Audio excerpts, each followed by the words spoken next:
Hello दोस्तों, स्वागत है आप सभी लोगों का एक बार फिर से सीटीईटी 2024 की साइकोलॉजी की क्लास में। तो फ्रेंड्स, आज की इस क्लास में हम लोग जो है ना साइकोलॉजी के 20 इंपॉर्टेंट क्वेश्चंस को डिस्कस करने वाले हैं, जो कि आने वाले इस जुलाई में जो सीटेट एग्जाम है ना उसके पॉइंट ऑफ व्यू से काफ़ी ज़्यादा इंपॉर्टेंट है। तो सभी लोग चैनल को सब्सक्राइब कर लें और साथ ही में लाइक करो, बेल आइकन को प्रेस करके ऑल के बटन पर सेट कर लें, ताकि जो नेक्स्ट क्लासेस है ना उनका नोटिफिकेशन आपको मिलता रहे। तो देखिएगा, फर्स्ट क्वेश्चन है, एक शिक्षक को अपने सार्थक संप्रेषण में आत्मसंतोष प्राप्त होता है क्या आप इस कथन से सहमत हैं? तो देखिएगा, सबसे पहले आपको क्या करना है कि क्वेश्चन को अच्छे से समझना है। जब भी आप साइकोलॉजी हो या पेडागोजी क्वेश्चन है ना उनको सॉल्व करते हैं, तो एक शिक्षक को अपने सार्थक संप्रेषण मतलब रहता है आदान प्रदान करना। जो बच्चों को पढ़ाता है वह अच्छे से अपनी बातों को जो है ना उनके तक पहुंचा सके, ताकि उनको वह बातें जो है ना समझ में आए। तो आत्मसंतोष उसे कब प्राप्त होता है? जब वह अंग्रेजी भाषा में सिखाता है, क्या राष्ट्रभाषा में सिखाता है, या विदेशी भाषा में, या मातृभाषा में? तो देखिएगा, कोई भी हो, यदि वह अपनी मातृभाषा में अच्छे से बच्चों के साथ संप्रेषण कर पाएगा तो उसे स्वयं ही अपने आप में आत्मसंतोष की क्या होगी? प्राप्ति होगी। नेक्स्ट क्वेश्चन देखिएगा, परिवार, समाज तथा राष्ट्र के संपूर्ण विकास के लिए, तो इसका आंसर बताइएगा। परिवार, समाज तथा राष्ट्र के संपूर्ण विकास के लिए छात्र छात्रा दोनों की शिक्षा आवश्यक है। बिल्कुल सही हो सकता है। छात्रों की शिक्षा अत्यधिक आवश्यक है, कि छात्रों की ही है, ठीक है ना, छात्रिकाओं की नहीं है क्या? किसी की शिक्षा आवश्यक नहीं है, ये तो पूरी तरह से गलत हो गया। छात्रों की शिक्षा अधिक आवश्यक है, छात्रों की भी है। तो यहाँ पर हम ऑप्शन नंबर ए को सिलेक्ट करेंगे।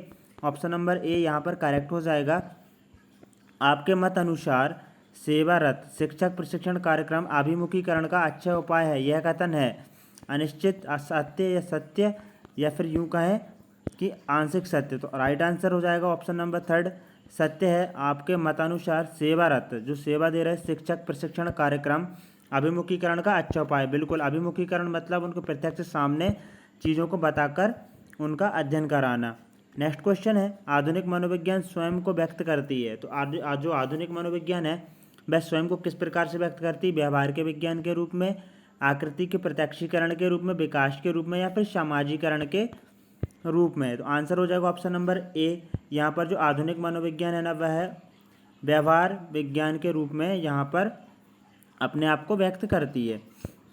आगे देखिएगा, 10+2+3 शिक्षा योजना की संस्तुति की गई थी। तो कब की गई थी? राष्ट्रीय शिक्षा नीति 1986 द्वारा, कोठारी कमीशन के द्वारा, मुदलियर कमीशन के द्वारा, राधाकृष्णन कमीशन के द्वारा। देखिएगा, यहाँ पर एक बात इंपॉर्टेंट है, ये जो आपको 4 कमीशन दिख रहा है ना, यहाँ से क्वेश्चन आते हैं सीटीटी एग्ज़ाम में। तो हम इन सभी चारों को अच्छे से डिस्क्रिप्शन में पढ़ लेंगे। तो इसलिए आप चैनल को सब्सक्राइब जरूर से कर लें, ताकि जो नेक्स्ट क्लासेस है ना उनका नोटिफिकेशन आपको मिलता रहे। तो यहाँ पर इसका आंसर हो जाएगा ऑप्शन नंबर बी, 10+2+3 शिक्षा योजना की संस्तुति किसने की गई है? इस तरह से क्वेश्चन आता है तो आप ऑप्शन नंबर 2 को टिक कर सकते हैं, कोठारी कमीशन के द्वारा। कोठारी कमीशन कब आया था? आपको कमेंट बॉक्स में इसका आंसर देना है। आगे देखिएगा, एक बालक जिसमें औसत दर्जे की बुद्धि है, औसत दर्जे की बुद्धि है, औसत दर्जे की बुद्धि कितनी होती है ये भी आपको कमेंट बॉक्स में बताना है, किंतु वह पूर्ण विकसित वातावरण में पल रहा है, ऐसा बालक प्राप्त करेगा जीवन में सब कुछ। ऐसा नहीं है जीवन में सब कुछ प्राप्त करना, ठीक है ना, चाहे वह श्रेष्ठ बुद्धि वाला ही क्यों ना हो, सब कुछ प्राप्त करना तो यहाँ पर काफ़ी कठिन काम हो जाता है। एक श्रेष्ठ जीवन, एक औसत जीवन, जीवन में कुछ भी नहीं। यहाँ पर ऑप्शन नंबर 2 हो सकता है। बिल्कुल, यहाँ पर ऑप्शन नंबर बी सही हो जाएगा। एक श्रेष्ठ जीवन वह क्या करेगा? प्राप्त करेगा। क्यों? क्योंकि उसकी औसत दर्जे की बुद्धि है और वह एक अच्छे वातावरण में, विकसित वातावरण में पल रहा है। नेक्स्ट क्वेश्चन है, मानसिक स्वस्थ है। तो मानसिक स्वस्थ क्या है? संवेगात्मक विद्रूपताओं को दूर करने की स्थिति, संपूर्ण व्यक्तित्व की संतुलित कार्य प्रणाली, कुसमायोजन का लक्षण, तीव्रतम उत्तेजनशीलता की स्थिति। आंसर है ऑप्शन नंबर बी। यहाँ पर मानसिक स्वस्थ, संपूर्ण व्यक्तित्व की संतुलित कार्य प्रणाली यहाँ पर, ठीक है ना, मानसिक स्वस्थ है। आगे है, समाज में हो रहे नैतिक पतन को रोकने के लिए सर्वश्रेष्ठ विकल्प क्या है? नैतिक शिक्षा दी जाए, शिक्षक द्वारा सदाचरण, कठोर दंड। तो बिल्कुल नहीं, इनमें से कोई नहीं। ये दो तो देखिए पहले से ही कट गए हैं। आपको नंबर 1 और नंबर 2 में से सिलेक्ट करना है कि नैतिक शिक्षा जो है ना वह मतलब कि समाज में हो रहे नैतिक शिक्षा के पतन को रोकने के लिए सर्वश्रेष्ठ क्या है? शिक्षक द्वारा, यहाँ पर हम कह सकते हैं कि सदा आचरण। देखिए, शिक्षक यदि अच्छे से आचरण करेगा तो बच्चे भी वही सीखेंगे। यदि आप अपने विद्यालय के छात्रावास के वार्डन हैं तो आप अनुशासन कैसे स्थापित करेंगे? भाई, आप यदि अपने जो छात्रावास है, विद्यालय है, वहाँ के वार्डन है, ठीक है ना।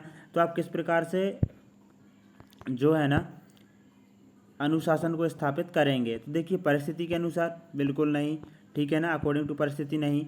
छात्रों के साथ संवाद स्थापित करके, ये सही हो सकता है, बट हमको 2 ऑप्शन और हैं, उनको भी अच्छे से देख लेना। अचानक निरीक्षण करके, ये तो कोई बात ही नहीं हुई है। ऑप्शन नंबर 1 और ऑप्शन नंबर 3 यहाँ पर कट गया है। कठोर दंडात्मक रुख अपना कर भी नहीं, बल्कि ऑप्शन नंबर 2 बिल्कुल करेक्ट हो जाएगा कि छात्रों के साथ संवाद स्थापित करें, उनसे अच्छे से बात करें।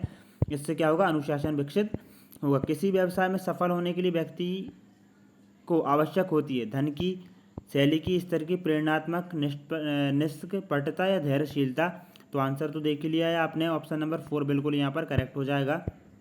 अगला है, यदि आप चाहते हैं कि प्रत्येक बालक सृजनशील हो तो क्या करना चाहिए। दृढ़तापूर्वक, कठोरतापूर्व वातावरण बिल्कुल नहीं। एक सहायक एवं भयमुक्त वातावरण, ये सही हो सकता है। माता पिता एवं शिक्षकों का हस्तक्षेप नहीं। माता पिता एवं शिक्षकों द्वारा आलोचना, ये भी नहीं है। ऑप्शन नंबर बी बिल्कुल सही है। यहाँ पर एक सहायक एवं भयमुक्त वातावरण देंगे यदि बालक सृजनशील होगा। सृजनशीलता का मतलब क्या होता है, यदि किसी को पता है तो वह कमेंट बॉक्स में बता सकता है। यदि नहीं पता है तो नेक्स्ट जो क्लास रहेगी ना, उनमें इन क्वेश्चंस के आंसर दे दिए जाएंगे, यदि आप कमेंट बॉक्स में इनके आंसर पूछते हैं तो। संभावित शिक्षकों को छात्रों के साथ कार्य करने के लिए निम्नलिखित तात्कालिक प्रकरणों पर ध्यान देना चाहिए। संभावित शिक्षकों को छात्रों के साथ कार्य करने के लिए किन किन जो तात्कालिक प्रकरण हैं उन पर ध्यान देना चाहिए। द्वंद्व हिंसा पे तो बिल्कुल नहीं, ठीक है ना। यहाँ पर हम देख लेंगे आंसर है ऑप्शन नंबर सी, चिंतनशीलता का अभ्यास। चिंतनशीलता का अभ्यास बिल्कुल करेक्ट हो जाएगा। विद्यालय का पुस्तकालय, ठीक है ना, विद्यालय का पुस्तकालय ऑप्शन नंबर बी राइट है। छात्रों एवं शिक्षकों के मानसिक धरातल का विकास करने में सहायक होता है, ये बिल्कुल सही है। आगे देखेंगे, विद्यालय एक सामाजिक अभिकरण है जो देता है। विद्यालय का एक सामाजिक अधिकरण, क्योंकि विभिन्न प्रकार के पृष्ठभूमि के बच्चे आपको वहाँ पर विद्यालय में मिलते हैं, जो देता है अच्छे बुरे लक्षणों की पहचान में योगदान, समाज को उच्च मानकों तक पहुँचाने में योगदान, संस्कृति को सुरक्षित रखने तथा हस्तांतरण में योगदान, या फिर कुछ निश्चित जैनिक लक्षणों को संरक्षित करने में योगदान। करेक्ट आंसर हो जाएगा समाज को उच्च मानकों तक पहुंचाने में योगदान। यहाँ पर हम कह सकते हैं कि विद्यालय एक सामाजिक अभिकरण है जो कि समाज को उच्च मानकों तक पहुंचाने में योगदान देता है। बच्चा अच्छे से पढ़ेगा लिखेगा तो इससे क्या होगा कि समाज की भी यहाँ पर विकास होगा, समाज का विकास होगा। नेक्स्ट क्वेश्चन है, परिपक्वता काल में तैयार रहने की अवस्था संबंधी प्रत्यय व्यवहार के विकास को समझने में महत्वपूर्ण भूमिका का निर्वाह करता है, क्योंकि इससे हमें ज्ञात होता है कि कुछ कौशल सीखना या तो कठिन है अथवा बिल्कुल एक प्रदत्त असंभव है। यहाँ पर देखिएगा क्वेश्चन जो है ना, यह हम कह सकते हैं कि जो कॉलर ने जो सिद्धांत दिया है ना, उनके सिद्धांत से रिलेटेड है। ऑप्शन नंबर ए करेक्ट हो जाएगा, आयु स्तर से पूर्व, ठीक है ना। यहाँ पर परिपक्वता काल में तैयार रहने की अवस्था आयु स्तर से पूर्व प्रत्यय व्यवहार के विकास को समझने में महत्वपूर्ण भूमिका का निर्वाह करता है। आयु स्तर से जो पूर्व रहता है ना, उनमें हम लोग यहाँ पर इन सभी चीज़ों को सीखते हैं। परिपक्वता काल की अवधि लगभग यहाँ पर जिस प्रकार से बच्चा परिपक्व हो जाता है। आगे देखिएगा, नेक्स्ट क्वेश्चन है, प्रायः भाई बहन माता पिता एवं शिक्षक प्रमुख स्रोत माने जाते हैं अपने बालकों के लिए किस चीज़ों के, प्रेरणा के। यहाँ पर यदि ये प्रेरित करेंगे तो बच्चा आगे बढ़ेगा। 15 नंबर क्वेश्चन एक बार और हम अच्छे से समझ लेते हैं। परिपक्वता काल में तैयार रहने की अवस्था, जब बच्चा परिपक्व हो जाता है तो वह सभी चीज़ों को मतलब लगभग जो चीज़ें रहती हैं उनको सीखने के लिए वह तैयार हो जाता है।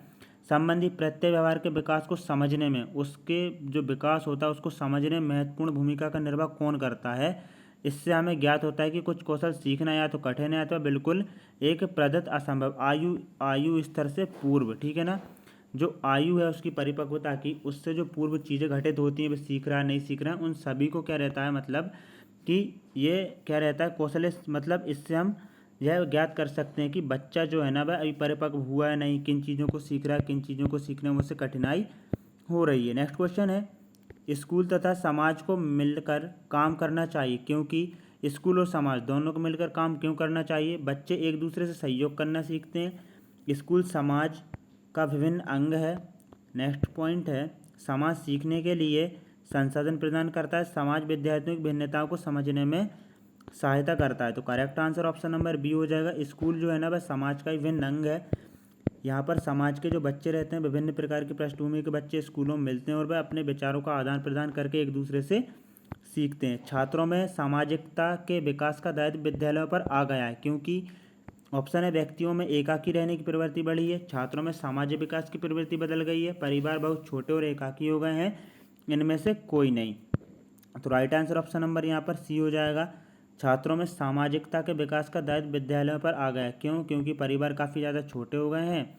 तो पहले क्या रहता था कि जो परिवार रहते थे काफ़ी बड़े रहते थे, उनसे बच्चों को काफ़ी ज़्यादा सीखने को मिलता था। बट अब क्या है कि परिवार काफ़ी छोटे हो गए हैं, तो जो सामाजिकता उसका विकास का दायित्व भी विद्यालय पर आ गया है। नेक्स्ट क्वेश्चन है, देश की उन्नति तभी संभव है जब प्रत्येक नागरिक जाति, धर्म, क्षेत्र एवं भाषा की संकीर्णता से दूर होकर कार्य करे। आप इस कथन से सहमत हैं या नहीं हैं? तो ऑप्शन नंबर ए बिल्कुल करेक्ट हो जाएगा। ये सही है कि देश की उन्नति तभी संभव हो सकती है कि जाति हो, धर्म हो, क्षेत्र हो एवं भाषा की संकीर्णता से दूर होकर ही कार्य किया जाए। आगे देखिएगा, नेक्स्ट क्वेश्चन और अंतिम क्वेश्चन है आज की इस क्लास का। संप्रेषण कला में दक्षता की सर्वाधिक आवश्यकता किसको होती है? संप्रेषण कला में दक्षता की सर्वाधिक आवश्यकता किसको होती है? किसान को, शिक्षक, शिक्षार्थी या डॉक्टर को? तो शिक्षक को यहाँ पर काफ़ी ज़्यादा होती है। क्यों? क्योंकि यदि वह अपने विचारों का अच्छे से संप्रेषण नहीं कर पाएगा, आदान प्रदान नहीं कर पाएगा, तो बच्चे सीखने में असमर्थ रहेंगे। तो हम लोगों ने 20 इंपॉर्टेंट क्वेश्चन को डिस्कस कर लिया है, जो कि आने वाले जो टीचिंग भर्ती जुड़े हुए एग्जाम्स हैं ना, उनके लिए काफ़ी ज़्यादा इंपॉर्टेंट हैं।